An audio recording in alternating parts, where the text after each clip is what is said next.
Ever paid $7 for a tiny pack of dried fruit, only to realize it's packed with sugar and preservatives? What if I told you there's a way to make your favorite snacks healthier, fresher, and way cheaper right at home? Link in the description. And trust me, you'll want to see this. Let's talk about one of the most underrated kitchen gadgets of 2025. The COSORI Food Dehydrator. This compact beast has taken over kitchens for one reason. It lets you dehydrate anything. Fruits, veggies, meat, even herbs. With total control and zero effort.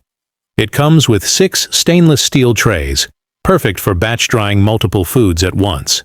Want banana chips? Done. Homemade beef jerky? No problem. Dried herbs for your recipes? Easy. Now here's where it gets smart. The digital panel lets you adjust the temperature between 95 degrees and 165 degrees and set a timer up to 48 hours. You press start and walk away. The result? Crispy, nutrient-packed snacks with no additives, no preservatives, and no over-drying. And it's whisper quiet. So yes, you can run it overnight while you sleep. People love it. Thousands of reviews on Amazon rave about how consistent it is. One user said, "I've tried 4 dehydrators.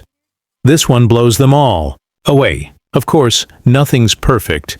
Some users mention it might stop working after a couple of years if you don't clean the vents regularly. So yes, maintenance matters. But for under $200, it's saving you hundreds in overpriced snacks and helping you eat better. Link in the description. Go check it out right now. If this video helped you discover something useful, smash that like button, drop a comment, and subscribe to Gadgetz Picks for more epic kitchen finds.